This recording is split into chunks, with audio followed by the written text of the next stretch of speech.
SC/ST act में जो शब्द है SC/ST, इसको लेके ऑनरेबल सुप्रीम कोर्ट ने कल एक इम्पॉर्टेंट गाइडलाइन पास करी है, जिसमें ऑनरेबल कोर्ट ने ये बताया है कि कौन कौन से लोग SC/ST की डेफिनेशन के परिधि के अंदर आते हैं।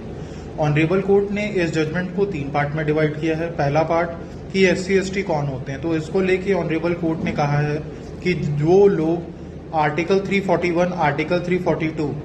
Article 341, 342 of the Indian constitution के परिधि की डेफिनेशन के अंदर फॉल करते हैं, उनको SC/ST कहा जाएगा। साथ में वे लोग भी जिनको गवर्नमेंट नोटिफिकेशन से SC/ST की डेफिनेशन के अंदर ऐड किया गया है, उन लोगों को भी SC/ST का दर्जा दिया जाएगा।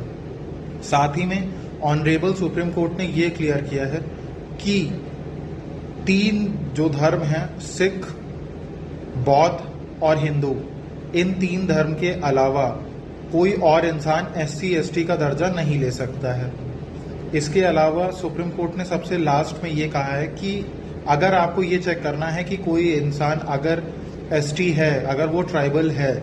तो आप उसको इस प्रकार से पता करेंगे कि क्या जो सारी रिलीजन प्रैक्टिस एक ST करता है, जो भी सारी चीज़ें उसमें डिफाइन करी गई हैं, अगर वो सारी चीज़ें वो ढंग से फॉलो करता आ रहा है, वो प्रैक्टिस करता आ रहा है, रोज वो उसी तरीके से अपनी प्रेयर्स या फिर जो भी ऑफरिंग्स होती हैं वो उनको करता आ रहा है, तो वो ST की डेफिनेशन के अंदर आएगा। अगर वो उन सारी चीज़ों को फॉलो नहीं करता आ रहा है, तो वो उस डेफिनेशन के अंदर फॉलो नहीं करेगा। हुए ऑनरेबल सुप्रीम कोर्ट ने ये जो SC/ST का मुकदमा था, इसको वहां पे खारिज कर दिया गया कि वो ST की डेफिनेशन के अंदर क्रिश्चियन जो है,